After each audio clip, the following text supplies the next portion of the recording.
Bonjour, aujourd'hui on va s'intéresser à une découverte mathématique qui pourrait complètement redéfinir notre futur technologique. On l'appelle le sablier de Pérez. Cette phrase de Kepler, elle résume parfaitement notre sujet. L'idée, c'est que sous la surface de tout ce qui nous entoure, il y a un ordre, une structure mathématique qui attend, et c'est exactement ça qu'on va explorer. Alors, imaginez un peu.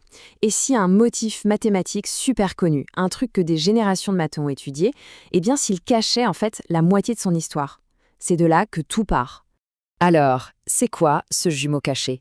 Pour le savoir, il faut aller voir de plus près. Et tout commence avec une figure que beaucoup reconnaissent, le fameux triangle de Pascal. On s'en souvient de l'école, hein? Chaque nombre, c'est juste la somme des deux qui sont juste au-dessus. Une règle toute bête, super élégante, mais qui génère une structure d'une richesse incroyable. Mais alors la question, c'est que se passerait-il si on changeait cette règle fondamentale? Et c'est là que tout bascule. Au lieu d'additionner, on soustrait. Ce simple petit changement d'opération, ça donne naissance à ce que Jean-Claude Pérez a appelé le faux jumeau. Une sorte de structure miroir, une antimatière numérique, en quelque sorte. Et voilà, à quoi ça ressemble quand on met les deux ensemble? Le sablier de Pérez. En haut, c'est le bon vieux triangle de Pascal qu'on connaît, la matière. Et en bas, la partie générée par la soustraction, c'est son jumeau antimatière. Deux moitiés qui viennent de règles opposées, mais qui forment un tout, unifié et parfaitement symétrique. Bon, maintenant qu'on a la forme, décortiquons un peu cette nouvelle partie sud pour voir ce qu'elle a dans le ventre.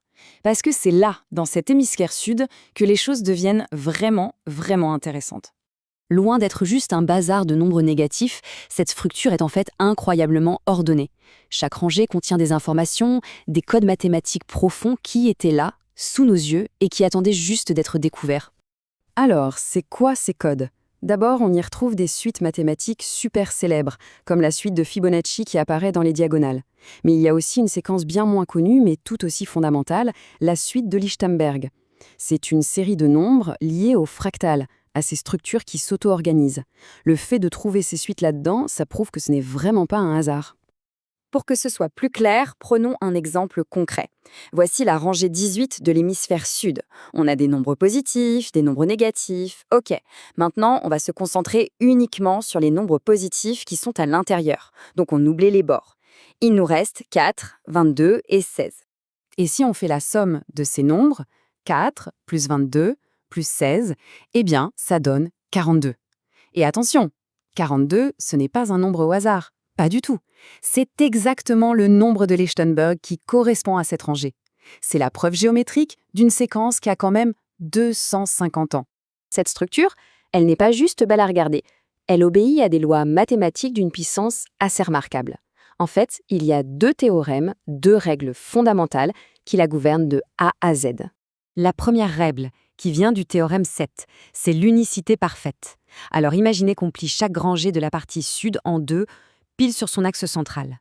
Chaque nombre se retrouve face à son double, son symétrique, et ça forme une paire. Et c'est là que ça devient fou. Chaque paire de nombres qu'on obtient comme ça est absolument unique. Sur des milliards de paires testées dans cette structure qui est infinie, aucune ne se répète, jamais. C'est comme une empreinte digitale mathématique parfaite, un système d'adressage où il n'y a aucune collision possible. La deuxième règle, c'est le théorème 8, et elle concerne la cohérence parfaite.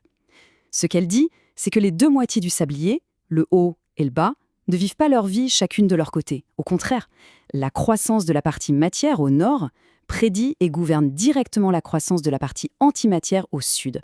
La formule qui décrit ce lien, elle est d'une élégance incroyable. Regardez comment ça marche. D'abord, on prend la somme d'une rangée du haut. C'est toujours une puissance de 2. Ensuite, on y ajoute le nombre de Lichtenberg de la rangée du bas qui lui correspond. Et le résultat?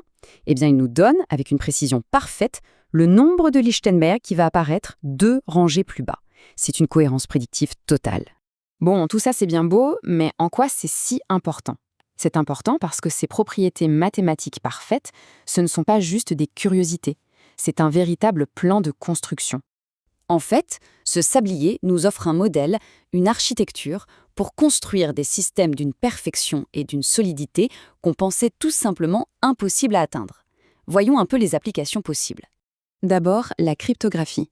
Avec l'unicité parfaite du théorème 7, on a la base pour des codes inviolables. Ensuite, pour l'intelligence artificielle, cette structure pourrait permettre de créer des mémoires sans la moindre erreur, capables de retrouver une information de manière instantanée. Et enfin, la structure fractale du sablier pourrait servir de modèle pour construire des ordinateurs quantiques stables qui se corrigent d'eux-mêmes. Et ça, c'est un de leurs plus grands défis actuels. Cette phrase tirée des travaux de Perez, elle résume bien tout le potentiel de la découverte. Une mémoire infinie, sans collision et parfaitement prévisible. Ça a l'air de sortir d'un film de science-fiction, mais la structure mathématique qui permet ça, eh bien, elle est maintenant démontrée. Et voilà la question avec laquelle on va se quitter. C'est quand même fascinant de se dire qu'en reprenant un motif mathématique qu'on connaît depuis des siècles et en changeant juste un signe, un tout petit signe, on a peut-être mis la main sur une des clés pour les technologies les plus pointues de demain. Ça en dit long, non? Sur la beauté cachée et la puissance incroyable des mathématiques.